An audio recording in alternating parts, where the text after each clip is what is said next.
What's up, guys? Welcome to the BFF Report. I'm your host, Mike B, aka Phony, and today we're going to talk about Cthulhu Saves the World. I know it's not an MMO. I know this is not a standardized console game, but this is a game that I checked out a long time ago, and I'll just tell you all about it in the video. How's that?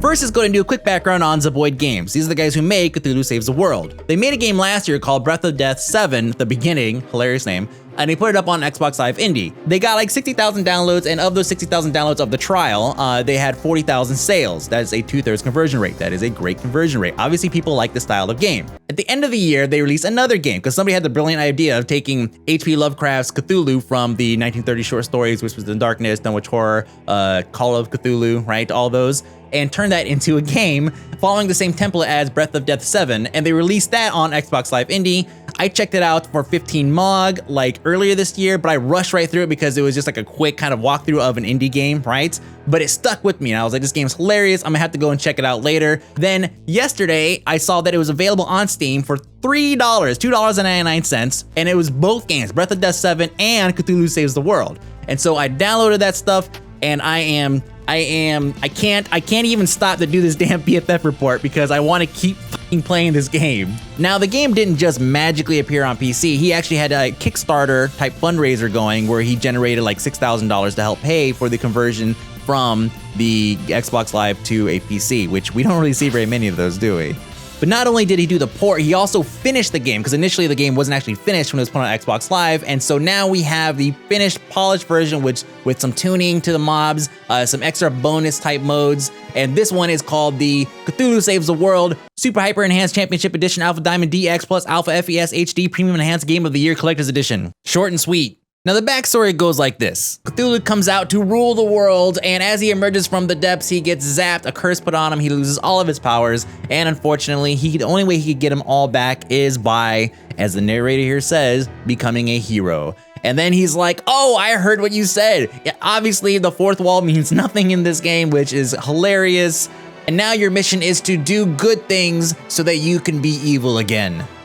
By now, you guys have probably already noticed that this looks a lot like every RPG you've played growing up. And if it doesn't, and all the RPGs you grew up look like this, then I am fucking old. It also has a party system similar to what we've seen in the later Dragon Warrior series, as well as some of the earlier Final Fantasy games, in that you add members to your party as you progress through the story, instead of just starting out with a pre-made party of generic people who you name after various friends and then laugh as they all die from completely random and unrelated ailments and acts of violence. The first member you pick up is a blue-haired girl named Umi, who thinks you are just the hottest piece of ass and plays the healer casserole early on. Now, while we're in this view, we can do one of a few things. One, we can talk to other members of our party, okay? Two, we can save, yes, save, anywhere. Three, we can start a fight. Now, you're probably thinking, what do you mean, like, start a fight? Like, as in the randomly occurring fights that you normally get in as you're exploring the world? Yes. Of course, you could just run around and let them happen naturally, but if you're near like an MP refill point, like this little white well here, which is also a save point, why not just go ahead and bang out the 25 fights needed to cap the zone? Yes, every zone is capped. So, you know, when you're running around, and I used an example last night while I was live streaming, in Dragon Warrior, I would be the very high level dude, right? And much later in the game, and as I'm walking around towards like the lower level areas, it would play the and then like the music will play, and then it would be like a green slime appears, and you're like, oh snap, green slime, and it's all like green slime runs away because he has like one hit point and you hit for like 1 billion. Well, guess what? That green slime just wasted like 30 seconds of my time. And then when I come out of the fight, I don't remember which direction I was going, and I'm totally lost. Well, here, after 25 fights, you cap the zone. You don't have to worry about it. You can freely explore everything, go and loot all the treasure chests, etc., etc. Pretty interesting, isn't it? Now, the other of the two major elements in this game, combat. Now, the first thing you're probably gonna notice is the combo thing in the upper right corner. Now, when you do regular attacks or magic attacks or whatever, you build up that combo number. So as you're gonna see here in a minute, you're gonna see this number go up, and then what ends up happening is your combo finishers will be multiplied by that combo amount. So if you're fighting a boss or fighting somebody who's kind of difficult or whatever, you can actually sit there and build up combo points and then turn around and have like a huge single attack. That would be your combo finisher. Now, another combat feature you have is called Unity, and that can be used as offensive or defensive depending on what combination of party members you have. So for example, as Cthulhu, right off the bat with me and Umi in the same party, I can cast the Kraken. I can summon the Kraken, and he's gonna sit there and do damage over time throughout the fight. Very, very handy. Unfortunately, you can't see him. You don't see like a giant kraken come out from behind you, which kind of sucks, but we can live with that. Now, all of these special abilities cost MP, which I'm having a difficult time calling it magic power because everything under my tech tree uses magic power. So I guess we'll just call it MP and just kind of roll with it. The only way to get more MP is by finishing fights. Now, supposedly, the faster you finish a fight, the more MP you gain. However, I still see 2 or 3, no matter if I'm A button mashing through the entire thing or if it takes me like 5 minutes to complete one. But that being said, if you start running low on MP, you either have to teleport back to a town and go to the inn, or go to the nearest save points, or just do a bunch of fights and just hope you can get through without using any magic abilities and then slowly regenerate your MP that way. Now let's say you're in a fight and 3 out of the 4 people in your party die and you end up finishing the fight. Well, at the end, all the members come back to life and it's as if nothing happened. Now let's say mid-fight, you're like, oh crap, I need to bring this person back because I need them to do this and that or whatever. You can use a potion and it'll bring them back to life and you can move on.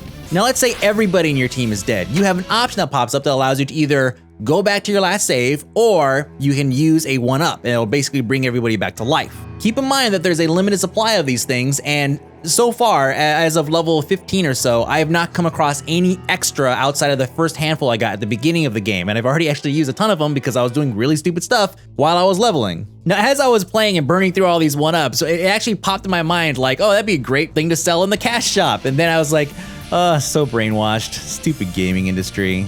Okay, now how about leveling? Obviously a major component in any RPG. Whenever you level up, in most cases, in most previous games that we've played, when you level, it's like, okay, you either have, depending on what kind of game it is, here is your stat tree, go ahead and you have 5 points to distribute amongst this tree and you basically plug them in, or it just tells you flat out, you gain 100 HP, you gain 30 vitality, you gain blah, blah, blah, right? And that's it. In this game, you actually have the option to choose Type A or Type B, and each one could be either a little bit different, as in both of them are the same attack except for the modifier is one is fire, one is ice, or it could be a single target versus a multi-target, and so it kind of ranges from there. Stats, right? It could be like plus 25 HP, or it could be plus 10 to all of your stats. So you actually get to choose and kind of design and tailor your character to the gameplay that you want that person to have.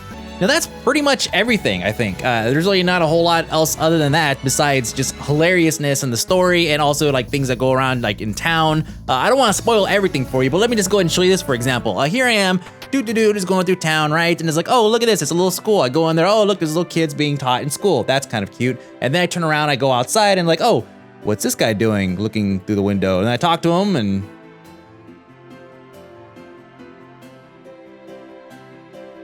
All right, so stay tuned after the credits because I actually included a chunk of footage when I was trying out Insanity mode for the first time, and let me say it was pretty ridiculous. But outside of that, this thing is $2.99. You get 2 games for the price of 1, or like a half of 1, or I guess if you look at console game prices in general, it's more of like a tenth of 1.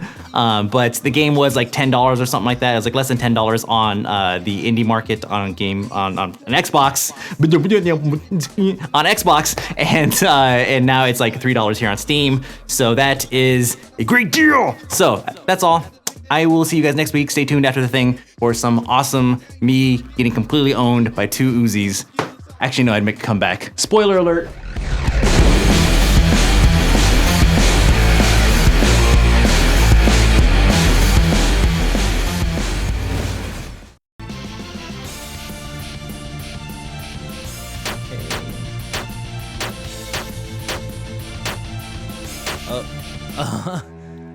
Wow, okay.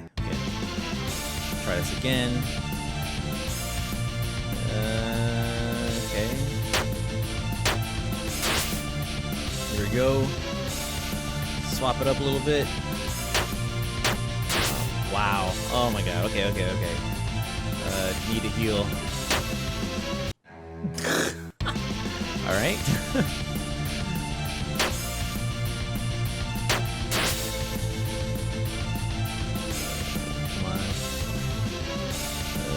What do I do?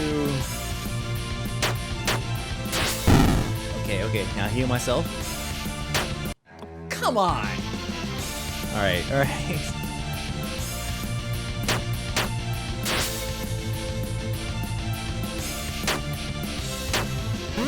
Oh, on your face! Now I'm scared. This is just the first fight. Oh crap! Gotta heal myself. Oh.